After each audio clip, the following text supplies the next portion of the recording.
What a wonderful surprise. The death of Roe v. Wade? Could that be coming? It looks that way. Someone, and we don't like this, but I like what I saw. Someone leaked a draft opinion from the Supreme Court. It doesn't mean it's a done deal, but it does, in draft form, overturn Roe v. Wade. And it does it in brilliant form. I downloaded the entire document today. I know the Supreme Court doesn't like that, but they did confirm this is real. It was written by Samuel Alito, a brilliant man, and he makes a really compelling case, and it looks like they have the votes to overturn Roe v. Wade. We'll go through it in a minute. By the way, you've got to read this for yourself, because the fake news and all the activists out there, they're going to misrepresent this thing, all right? They will. It's a very reasonable, substantive opinion, but the freak out has already begun. You don't care if women die. Pro-life is a lie. You don't care if women die. Pro-life. Okay, and that's just a taste of what's to come. Now, we have to reiterate again, if we put it up on the screen, this is a draft, and this has never happened before. I'm surprised. I figured, they're writing opinions all the time. Not one has ever leaked, ever? Apparently not, and this is very disruptive to the court, but I don't work there, and I'm reading this thing, and I like what I'm reading, okay? So let's go through it, shall we? Number one, we hold that Roe and Casey must be overturned. The Constitution makes no reference to abortion, and no such right is implicitly protected by any constitutional provision, including the one on which the defenders of Roe and Casey now chiefly rely, the Due Process Clause of the 14th Amendment.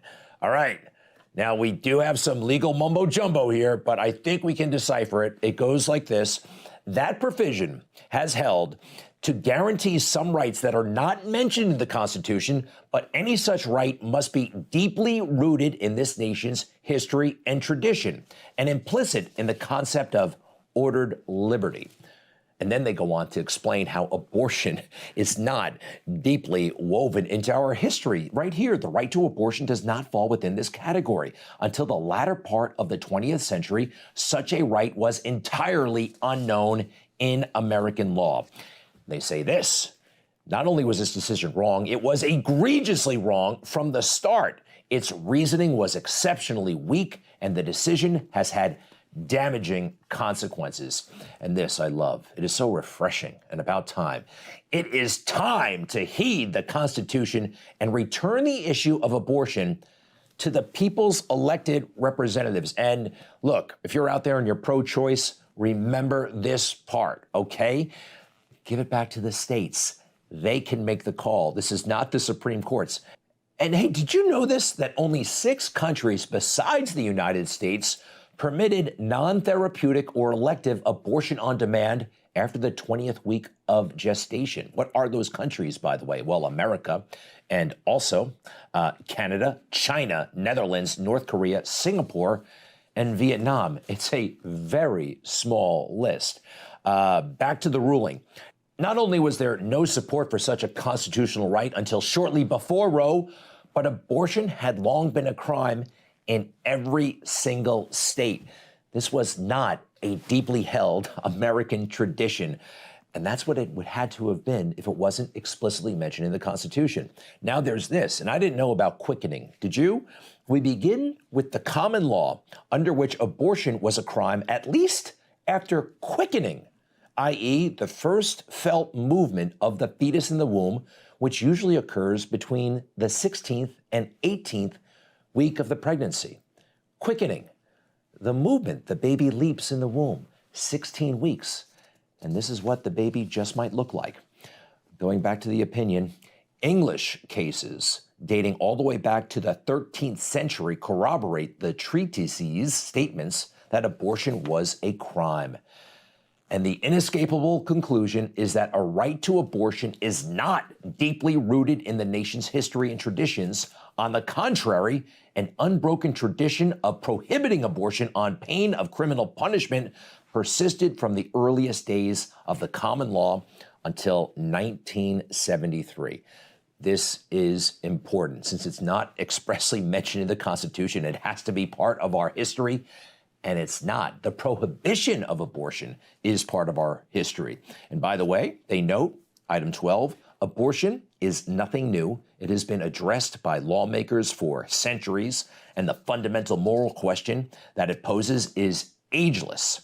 Now, as they wrap up here, we explain why Roe was incorrectly decided, but that decision was more than just wrong. It stood on exceptionally weak grounds. Roe found that the Constitution implicitly conferred a right to obtain an abortion, but it failed to ground its decision in text, history, or precedent. It relied on an erroneous historical narrative. It devoted great attention to and presumably relied on matters that have no bearing on the meaning of the Constitution. It disregarded the fundamental difference between the precedents on which it relied and the question before the court. It concocted an elaborate set of rules with different restrictions for each trimester of pregnancy, but it did not explain how this veritable code could be teased out of anything in the Constitution.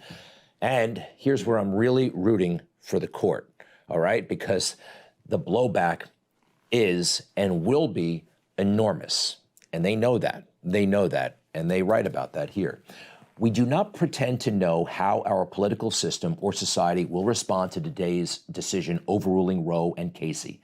And even if we could foresee what will happen, we would have no authority to let that knowledge influence our decision. We can only do our job, which is to interpret the law, apply longstanding principles of stare decisis, and decide this case accordingly.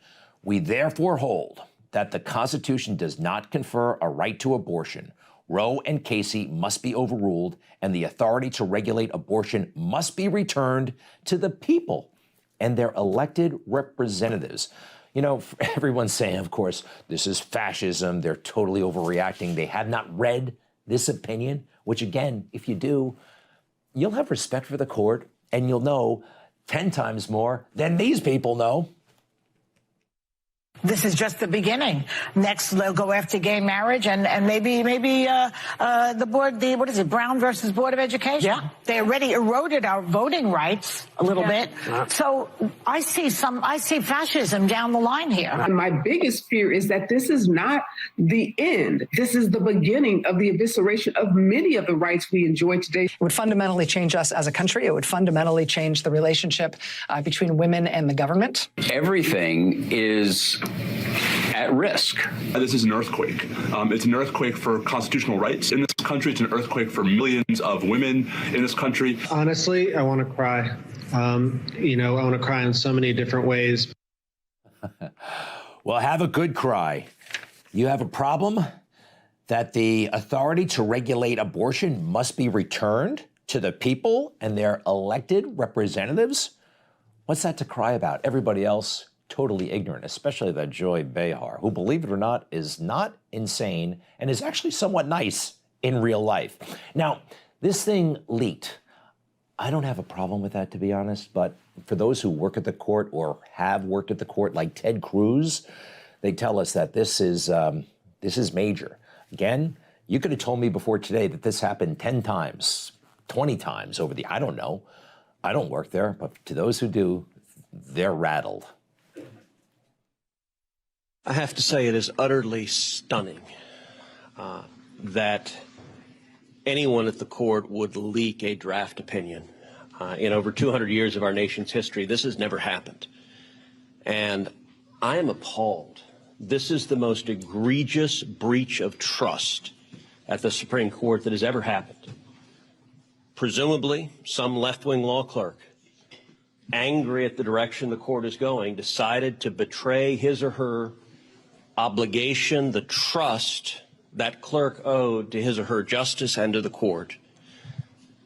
This is the predictable result of the Democrats' multi-year campaign to politicize the court, including Chuck Schumer standing on the steps of the court threatening to, quote, unleash the whirlwind, including radical Democrats threatening to pack the court, including the effort of many Democrats to personally smear and target Justice Thomas.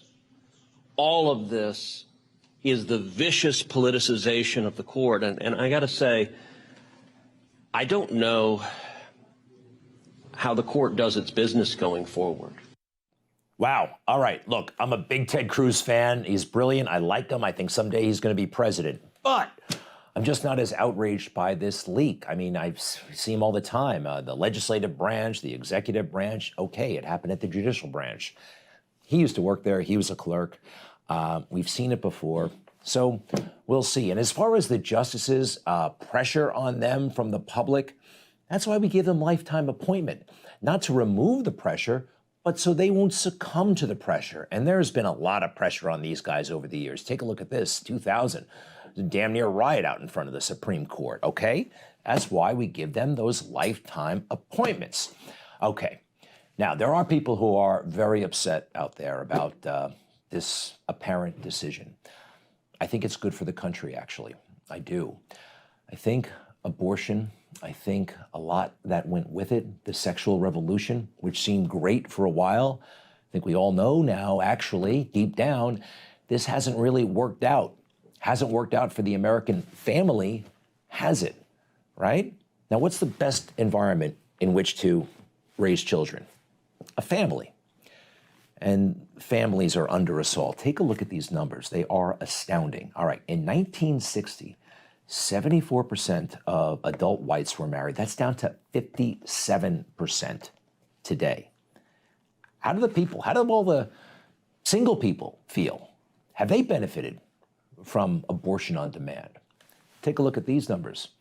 Marriage rate for black adults in 1960, 61%, down to 33% today.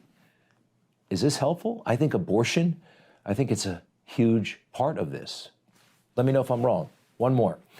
Marriage rate overall for adults in 1960, 72%, down to 50% today. That's a lot of unhappy people. Just because you're married doesn't mean you're happy, of course, but these numbers are not good for America, and abortion has a lot to do with it.